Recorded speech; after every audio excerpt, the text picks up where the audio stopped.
Boom. If you don't like the government, you can just get out. You've heard that from one Texan before. Well, some people are doing just exactly that. The strategy is called Exit and Build, and I'm here with the phenomenal Rebecca Bush. She's the organizer of the Exit and Build Summit. You can find her at Live Free Academy, livefree.academy. Thank you so much for coming on Be Yourself and Love It podcast with me, Antony Sammeroff. Thank you for having me, Antony. It's so nice to see you. It was so lovely reconnecting a few days ago, and we were together at the People's Reset in Bath, UK. The UK, Bath, right? Bath. We'll take turns at our English accent. Yeah, so we met once before, about January of this year, 2024, in Morelia, Mexico, and you were speaking about Kratom. Yes. And we did another presentation together at the People's Reset UK in Bath. we'll get it one of these days. And you were speaking about some kind of more personal stuff. You're known for helping people acquire tiny homes. You're an expert on tiny homes, and you organized or produced the Exit and Build Land Summit, and you've created your own intentional community. A lot of people in our community, our online community, are talking about let's say planting deeper roots and finding something more physical in terms of community. And I think you're kind of like a pioneer in that respect. But since we kind of got to know each other and hang out in the pub and like speak about our lives and things, and you gave a much more personal presentation this time, I thought we could kind of find who is the real Rebecca Bush. And talk about our own journey into this stuff, because I don't know, as far as living free, I mean, livefree.academy, you're pretty much on the cutting edge of this stuff, so it might be interesting for the people at home to find out how you got into this sort of thing in the first place. Sure. Yeah, I mean, this has been many years in the making. I guess where it all started for me was at university. I was studying and learning about journalism. And, the idea of talking about the news after understanding and kind of having my eyes wide open with what was happening in the world was less interesting to me. Mm-hmm. So that why talk about the news and do journalism? I'd rather change what's happening. And that's kind of how I started into activism, if you will. I joined Students Against War. And that was really a big collaboration at university with the Iraq Veterans Against War. So it was like 2009, like, a lot of, I guess, just discontent brewing. Of course, 2011 or 2001 with 9/11, that was a turning point for a lot of people. Ron Paul running for office, I really resonated with his message. Anyhow, I went to Texas State University in San Marcos, Texas, and that was the largest Young Americans for Liberty chapter in the country. So I started to learn about like Austrian economics and the free market, like free market economics versus crony capitalism, and things really started to click for me. And really after university, I was working primarily in the policy world, like at think tanks. I worked at the most conservative think tank, Americans for Prosperity. I worked with the ACLU, considered the most liberal group. So I wasn't like, I'm a Republican, I'm a Democrat. I always kind of thought outside the box. But actually, after working in policy for a while, kind of what landed where I'm at right now in my activism is just understanding that it's really, policy is one door, an avenue for change, but it's very frustrating for me because it wasn't happening fast enough. And I saw that the true innovation, it's like government updating its operating software wasn't happening fast. And I saw that entrepreneurship was really the way. Wow. And even more meaningful than entrepreneurship, I started working with this natural products company. We were selling a tooth powder, detoxifying tooth powder at the local farmers market. I left the policy world behind. And that's when I really got to see the local economy and the power of the people and voting with your dollar and just, creating this amazing agora and this amazing Mhm. connection with other farmers market booths and people who would attend, and just deepening my knowledge of like how to earn a living doing what you enjoy and entrepreneurship, and seeing that was really, to me, the most impactful way. Like, if you can grow your own food, if you can Mhm. work with other people in your local community and barter, it seemed like a much more efficient way to get the kind of change we're looking for in building these mutual aid networks. So that was, yeah, and then Yeah. that's kind of how I got into all this. Yeah, I think the kind of policy thing is a little bit frustrating, especially for those of us who are always right about everything.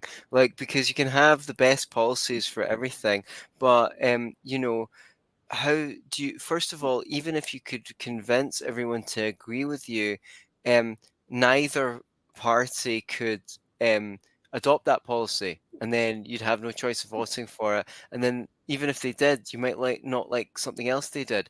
Whereas with the free market, like, if you don't like one brand of coffee, you could buy another, and that doesn't stop you from having like, let's say, the basket of goods that you want. Um, so a lot of people get kind of frustrated because, and a lot of this stuff's more about personality, kind of cult of personality than any substance or anything like that. But I get the sense that even prior to sort of coming into journalism and um, sort of political awareness, there was a series of formative events when you were growing up that made you the kind of person that would kind of like be looking for community and be interested in this kind of stuff, like to put it, yeah, what how do you think you were, like, why do you think community is so important to you, for one thing? Yeah. So for me, I was always moving when I was younger. My Hmm. dad was in the military. He was a JAG officer, so we helped people who got in trouble with the law. But anyway, that's neither here nor there. And he Hmm. initially started in the military as a journalist. He was a conscientious objector. So while he was in the military, there Wow. was never any violence or stuff like that. But with that lifestyle, you're moving and living on these military bases, or moving every 2 years or so. So like this idea of minimalism and like not really like, collecting a lot of physical possessions, but rather like connecting with the external world. And when you're in a military base, it is an intentional community. Like, you Wow. are family with the people who like are living there with you, and you're very tight knit, very close. And what you have in common is the fact you're all kind of in the same boat, moving around often, getting your life shook up and all of this. So I think in a way that is kind of maybe the roots of my experience of having this diverse background, blended culture, multiple Mm. ethnicities. I lived in Germany. We moved to New York. We're in Virginia. I lived in Indiana. Then I myself, decided to move to Texas on my own. But just a lot of moving and grooving when I was younger, meeting different people, seeing different lifestyles, different cultures, and just really having a deep connection with people around me, and not feeling like I needed to go buy stuff to be happy per se. Like, I Mm. think in a lot of American, I don't know, I don't want to like generalize, but I think in America, a lot of people are raised in a way that's like keeping up with the Joneses. Like, you live in Mhm. this one nice neighborhood, and your whole life you go through the same, elementary school, middle school, high school, and you're expected to like live your life a certain way and have a certain car and a certain career and blah blah blah. But I was always kind of like not finding meaning in that, and rather like finding meaning through experience and connecting with people. So maybe that Yeah. is where it all started for me. Yeah.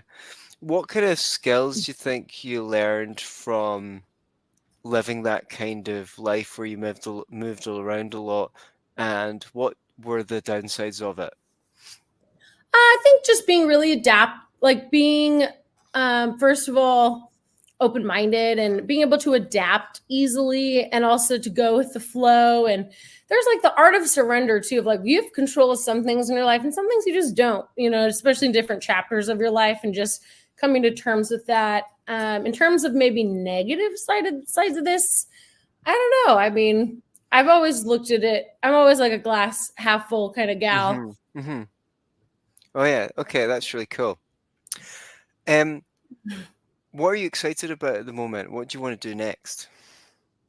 Well, right now I'm excited about learning preparedness. So, I mean, I've watched shows like Doomsday Preppers, and so I've seen that kind of like, fear-based stuff, and it's never really like hit with me, but I found it entertaining and all. But anyhow, really I got this like download after the People's Reset of just wanting to tap into building these free conscious communities in a different way. Like there are land-based projects and there are eco-villages and intentional communities where you have to live on the land. But I want to explore more so like, maybe like a farmer's market on steroids, like just connecting with neighbors, connecting with other people in your area within a certain mile radius where if an emergency happens or if, you need, and even if you don't need, to have these networks and these relationships with one another. Just kind of building that out here in Central Texas. Like that's something that I'm really feeling called to work on right now and building that up and focusing as well on our homestead here. For the first time in my life, I'm not really working like a normal job. I'm really actually working full time now on our homestead.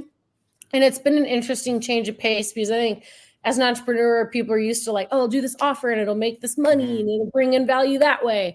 But as a farmer, you have to think of, I'm putting in time, I'm planting the seed, I'm watering now, I'm harvesting, I'm nourishing, I'm cooking the meal with what we grew. And so it's like a different mindset of offering value. So I'm trying to like tap into that and get away from the rat race 9 to 5, like hustle mentality that, I mean, I definitely fell into that for like a decade or so in my career and in the natural products industry and selling the tiny homes and working at that agri-hood community. And now I'm kind of getting into a different chapter of my life and I'm feeling like really called to showcase what we can build and realizing that in Central Texas, what we've built here already with the, Central Texas Freedom Cell Network and just really hitting the ground running on that. I'm feeling really inspired after the People's Reset to focus on that.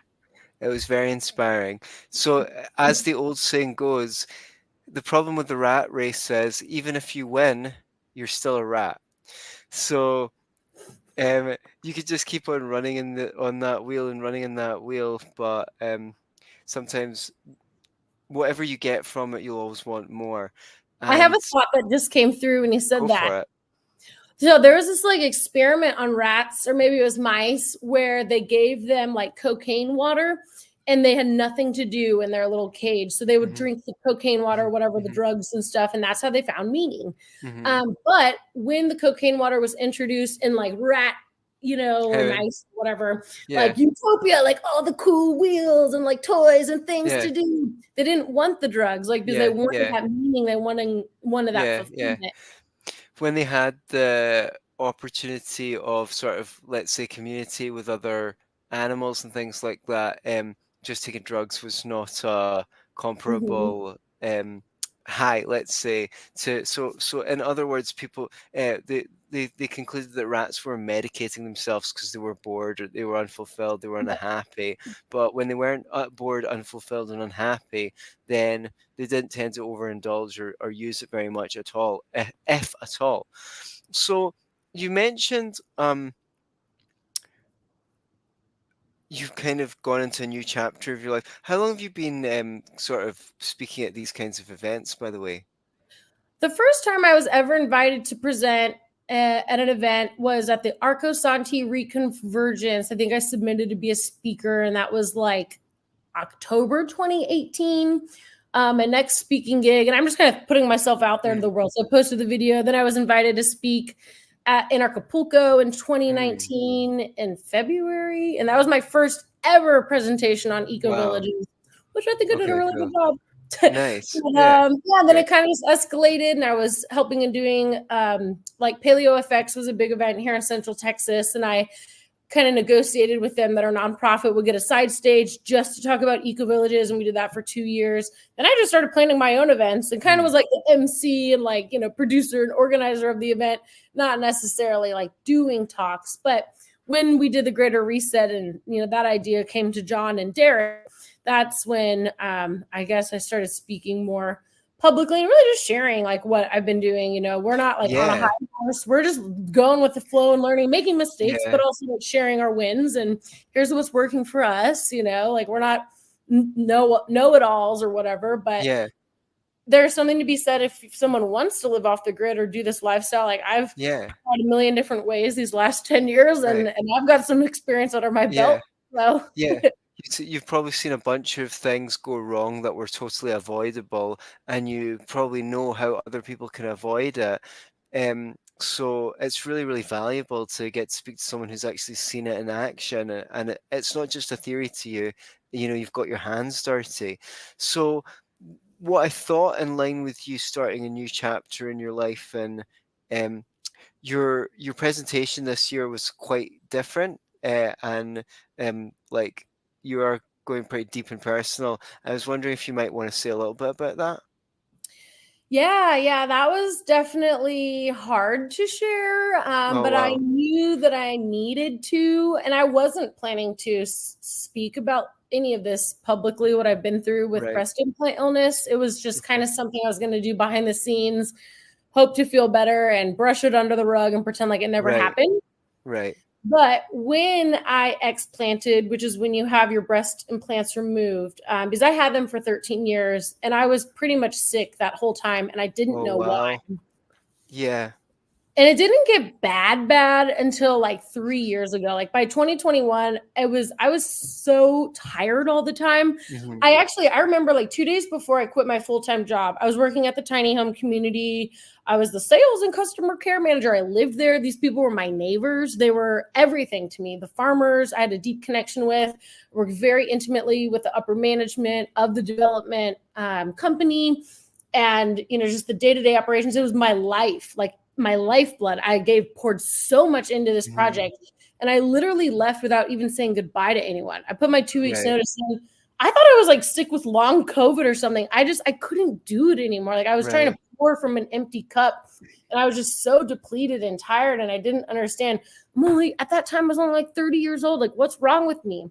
Right. But anyway, so once I learned about breast implant illness, I very quickly went down the rabbit hole in terms of all the research, and there's a lot of research, although it's not formally recognized as a medical, you know, diagnosis. It is very real, and I have experienced it firsthand. Anyway, long story short, when I explanted the very next day, I felt so much better. I was like, I can't not talk about this. I felt like I just had Hmm. to pump the brakes on all the work I was doing and just like really hone in on my healing and really hone in on sharing what I went through. And I posted a video, and actually, my real estate agent watched it and Wow. was like, oh my God, I have breast implants and I'm suffering from everything you're suffering or we're suffering from. And she explanted 2 weeks ago. So, hey, Wow. Yeah. the So you've video, had a. she's already got hers out. I've only had mine out for 2.5 months. So it's like by sharing my painful story, I was Yeah. help someone. And that's why I was like, Yeah. you know what? I got to just keep doing this because if I Yeah. can save other people's lives and I know how much better Absolutely. I feel now. So kind of just spiraled into that. Yeah, thank you so much for sharing that. And I think we were really touched by how you dug so deep and shared something that couldn't have been so easy to share. And yeah, it was moving. And like you said, like you're spreading the knowledge, you're saving people from suffering.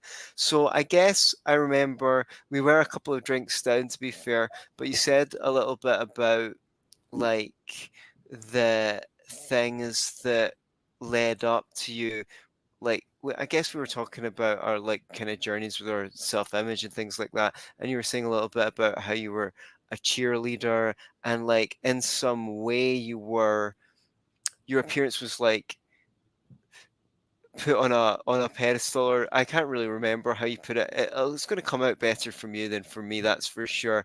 But like those kind of psychological steps that led up to you feeling like you wanted to make that decision in the first place and things like that. These are kind of like social pressures that a lot of people find themselves under anyway. So it'd be kind of interesting to explore that a little bit. Yeah.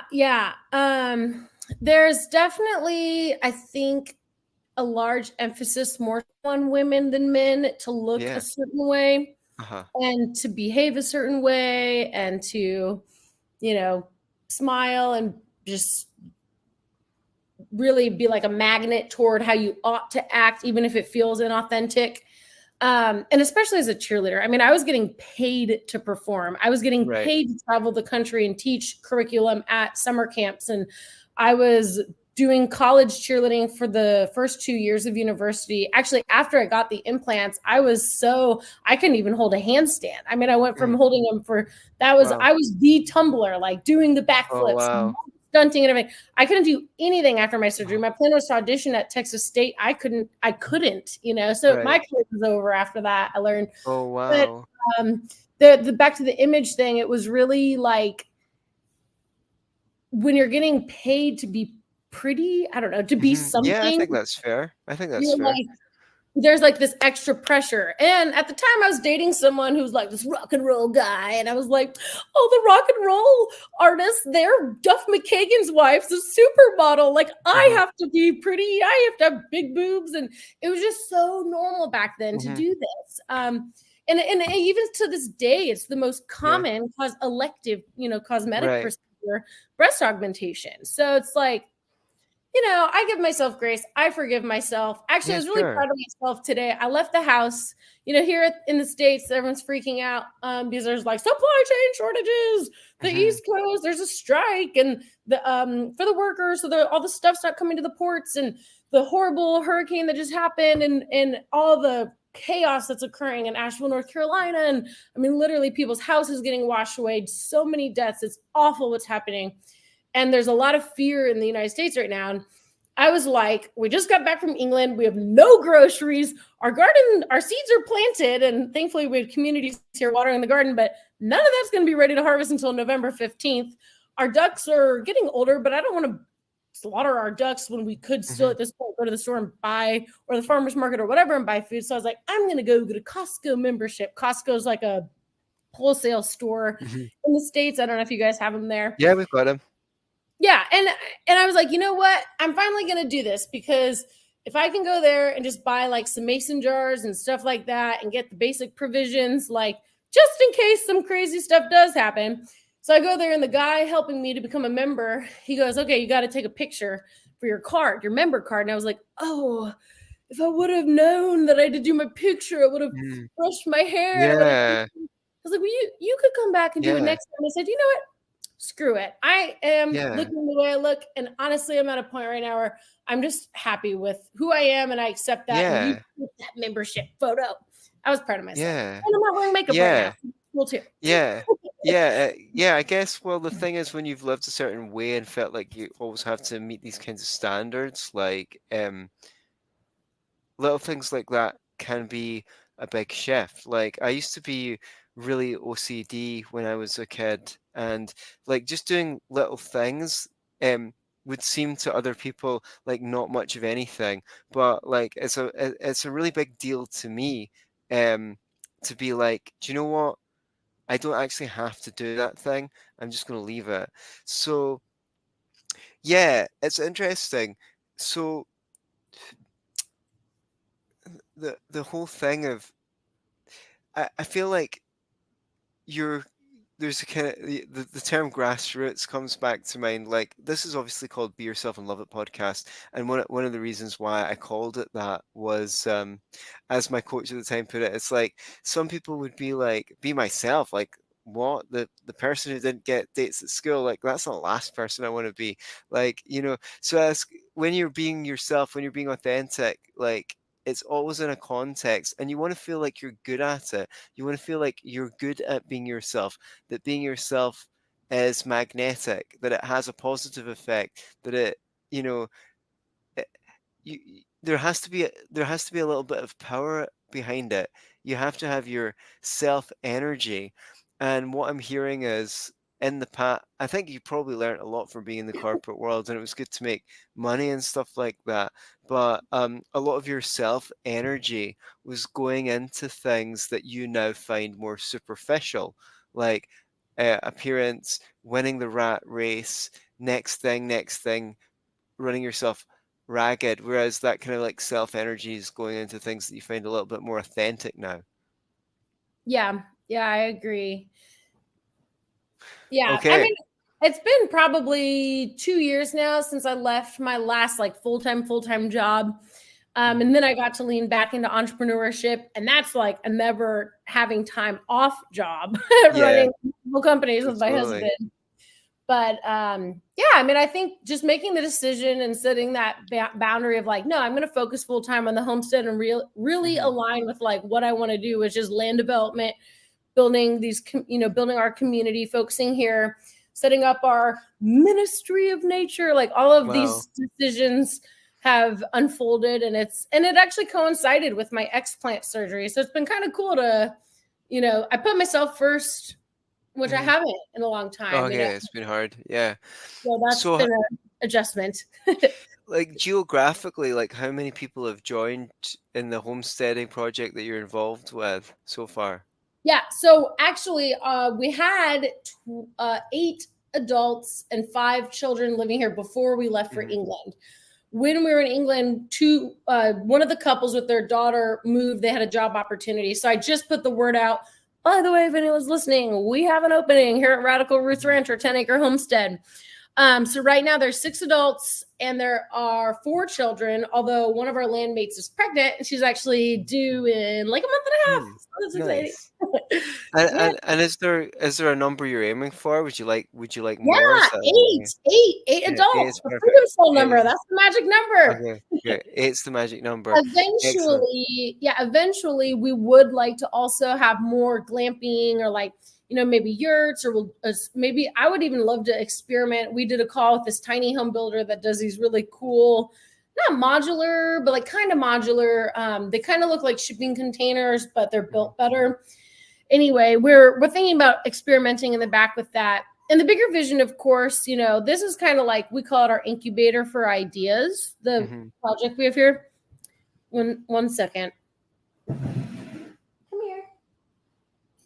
My dog is whining. Come here. Very, very important member of I don't the want to. homestead community. I don't want to ruin the audio, so he was Not at just all.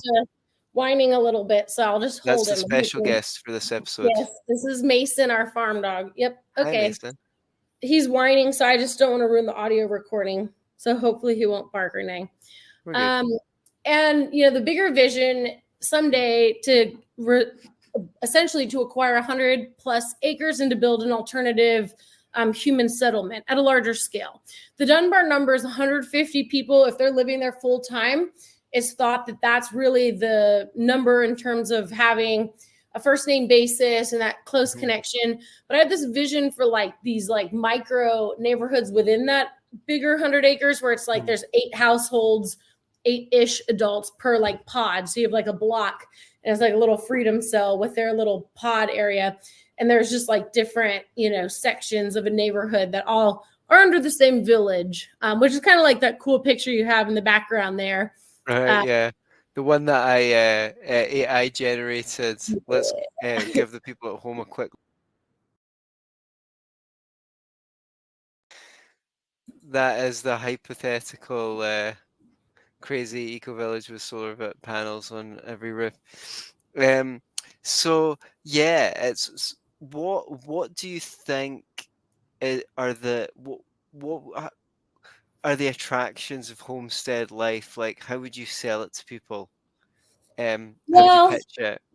I'm not gonna lie. There's days where I'm like, why am I doing this? Like, why are Right. we doing this? We were just in London, and it's like, okay, you got your flat, you go down, you hop on the tube, you go Yeah. get a nice meal, you go see some entertainment, hop back on the tube, you're back to your flat.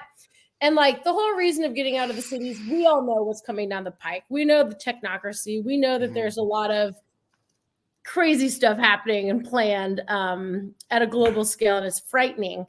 Hmm. So, like being a pioneer of this and getting land and getting out of the city, you start to really understand that these conveniences that we take for granted in the Hmm. city. Hmm. When you're growing your own food, that's a lot of work. When you're Yeah. having to grow grass or manage livestock and manage people and making sure everyone's happy and their needs are met, and that, I mean, today we had a scare that our chicks died. We Hmm. just fixed the chicken closure last night. Right. And I get a message while I'm out, I'm 20 minutes away. I'll be there soon. Like, I think the chicks are dead. They're out. Well, we found them, at least 5 of them. 3 of them are hiding.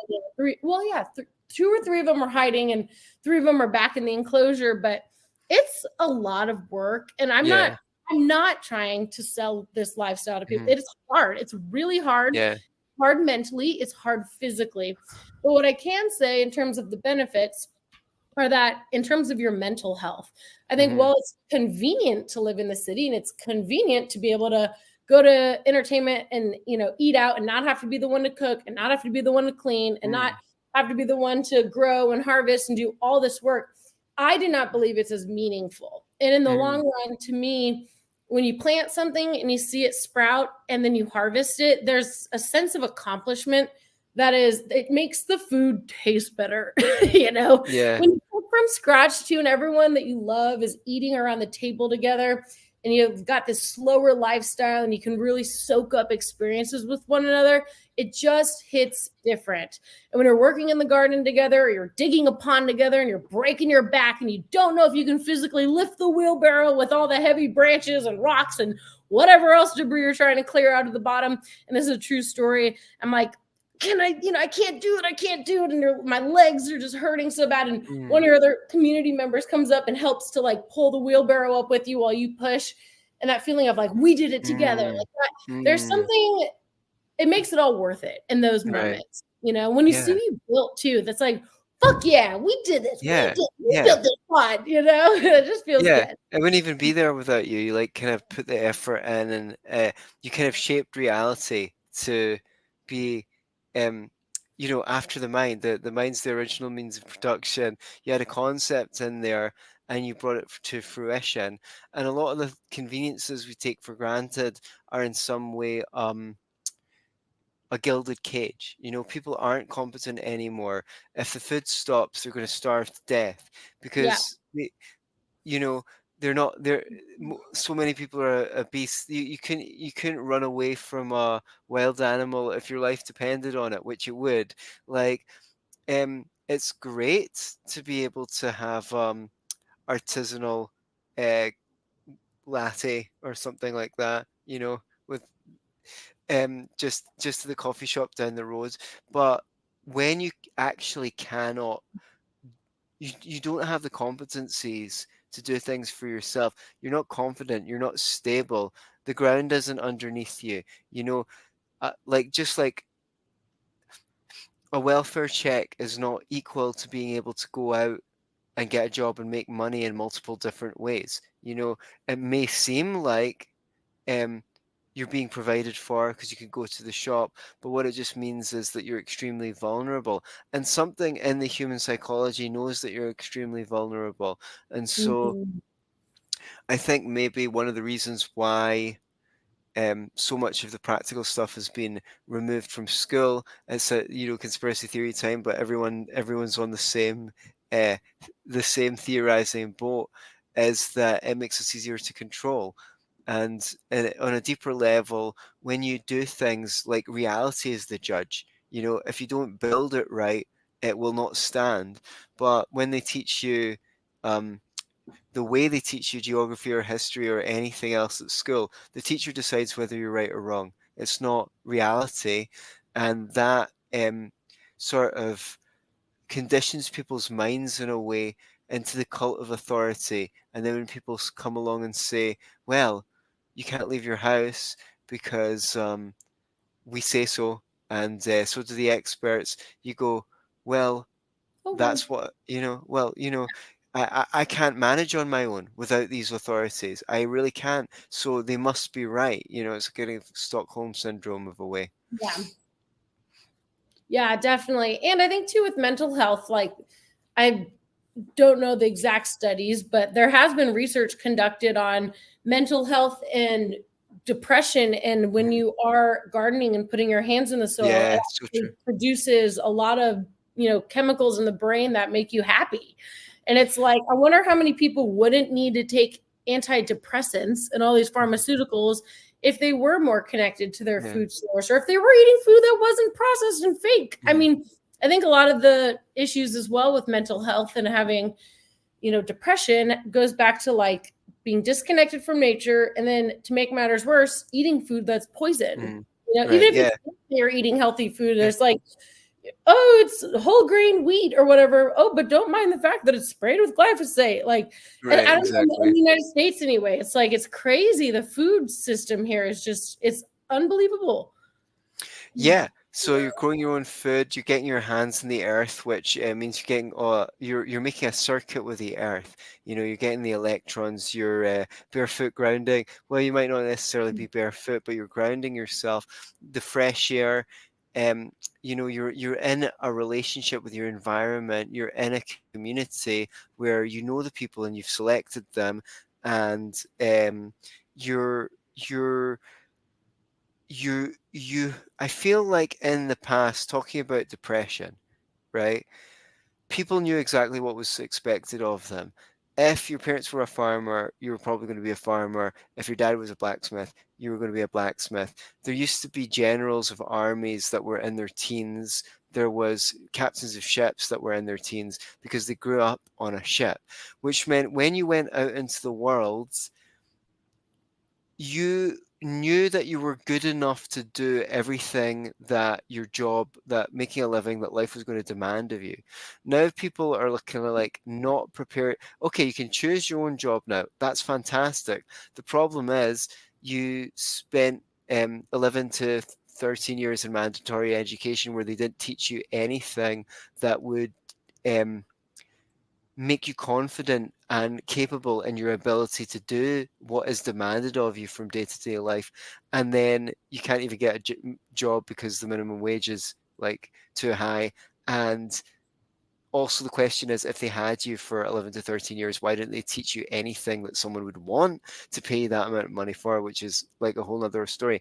Why wouldn't be? Yeah, then as you say, you're detached from the land. You've a welfare check has replaced community.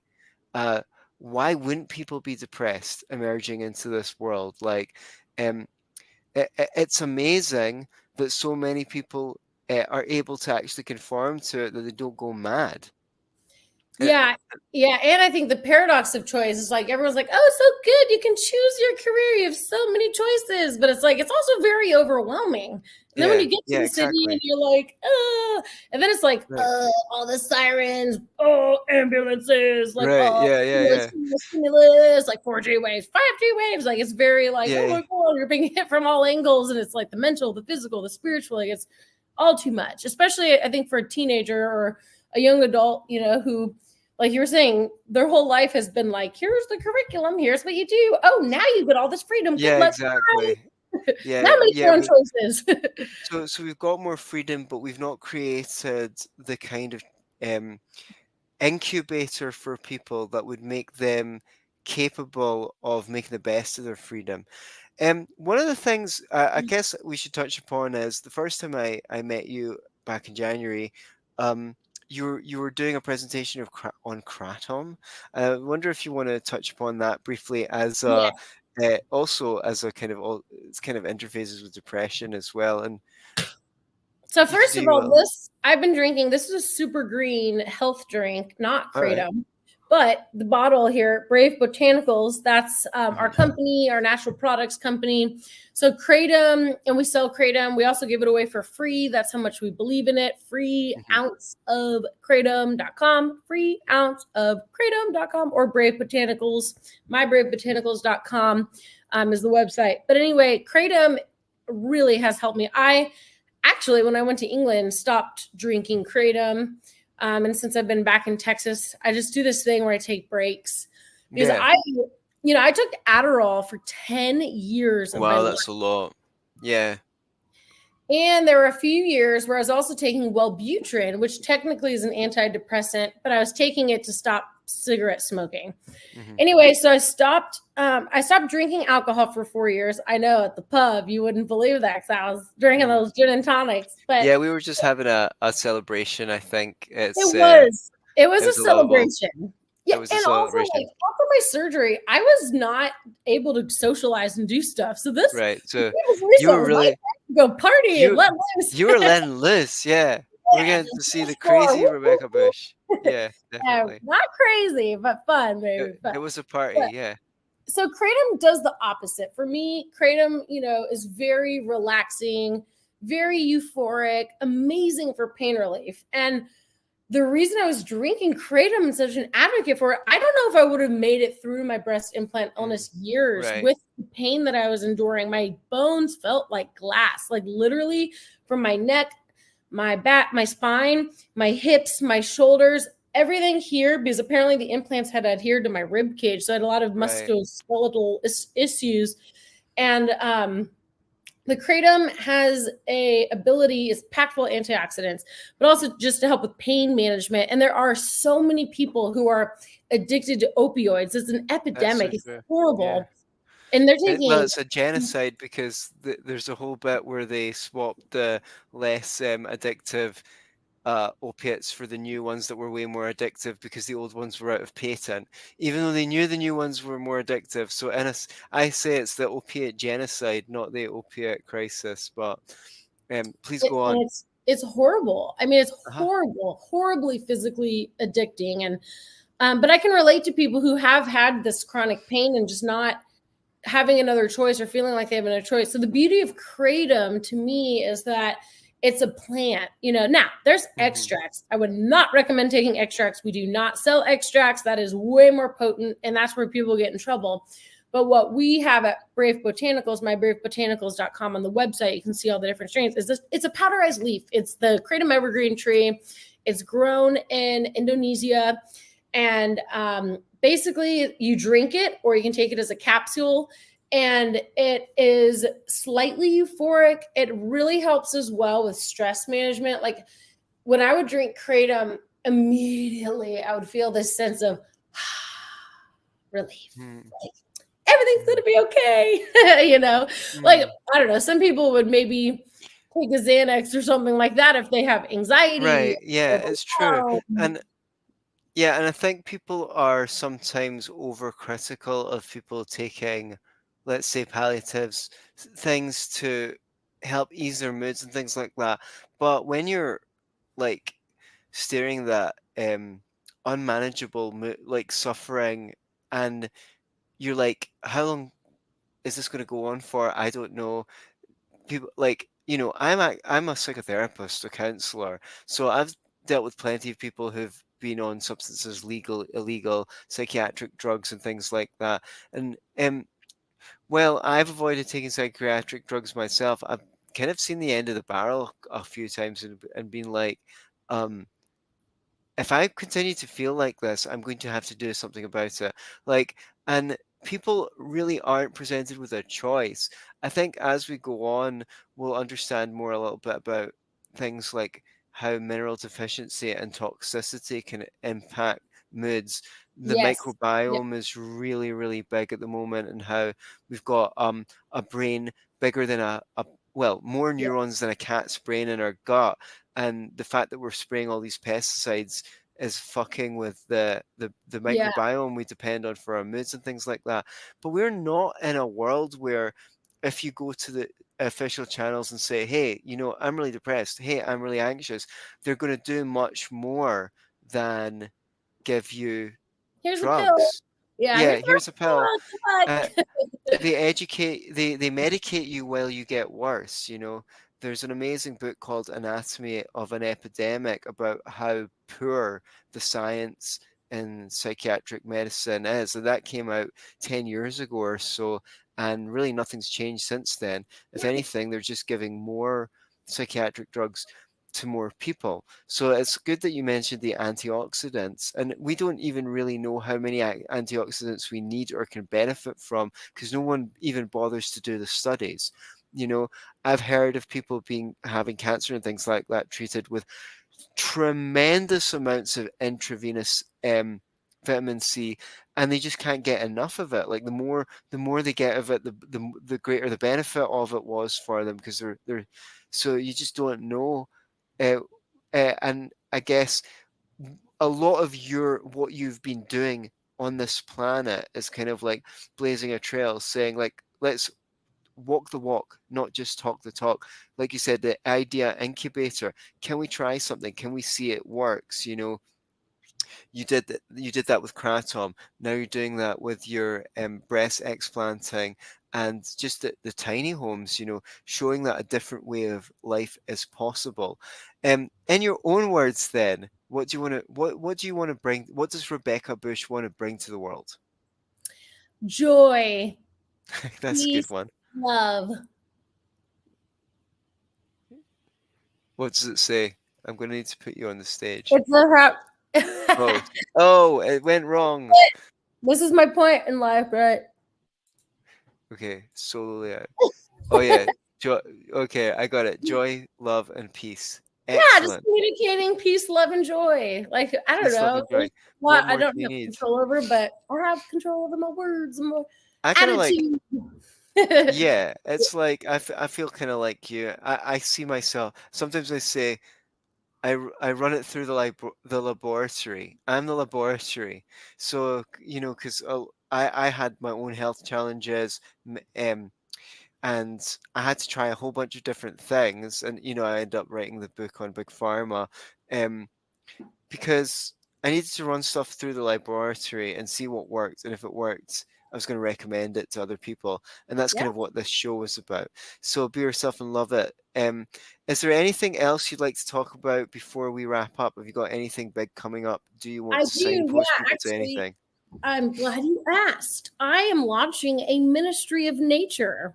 The Ministry of Nature. Yep, Go on. Freedom Family Fellowship. We're going to be meeting on Sundays. We'll probably do a live stream. Our intention is to seek contributions from folks who want to, engage in really connecting with oneself, one another, and the planet. This is the Trinity Model. We are, wanting to really call in this new Earth, and the World Economic Forum has their own plans of what that's going to look like. But I think the more that we can shift focus from like giving energy to this parasitic system and instead like just stop giving it energy and like starve the beast, starve Moloch, starve the parasite, and like put Yeah. all of our energy into the new earth that we want to Yeah. build. And it is a spiritual practice. And I'm not talking about religion per se. I'm talking about focusing all of our creative energies and anything we can possibly offer to building the world that we all know is possible. Right. So that's something that I'm really excited about. We'll be creating we have created a land trust, but the funds that we're going to be receiving through the church, we're seeking to acquire over 100 acres. Of course, we have our 10-acre property here and we're kicking it here. We have a solid community and we're growing food and working on these sorts of projects already. And we'll be hosting in-person events here. I just started a gardening club, so that's really fun here on the land. And, we're building our pond out. We have our food forest, so all that's lovely. But I just want to announce to everyone, my intention is really to create this replicable model for eco-village development. And I feel strongly that this Trinity model is the route, it is the way, and it is a spiritual practice, because whether someone's living on the land or just participating in a short-term workshop, it's a huge shift that I think we all have to make in voting with our energetics, our time, our dollar, our focus. And I feel like living on land is like the best, most intimate way to do so. So that's, yeah. And if people want to learn about this and they're not ready to engage that fully, I also put on an event called the Exit and Build Land Summit. This was going to be at the Polyface Farm, which is Joel Salatin. He's a biodynamic farmer, world-renowned expert. Polyface is in Virginia. So this will be the first time that we're hosting the conference, 100%, very immersive with the farm experience, a lot of hands-on learning. And we're bringing in the best in the industry, Curtis Stone, Marjorie Wildcraft. We're going all out on this. This is May 2025, so mark your calendar and get yourself a ticket. It's going to be fun. Yeah, that sounds amazing. I would love to go to that. All right, guys, if you want to learn more, you can look up Rebecca Bush, livefree.academy. There's the Exit and Build Summit. But in the meantime, be yourself, But don't just be yourself. Be yourself and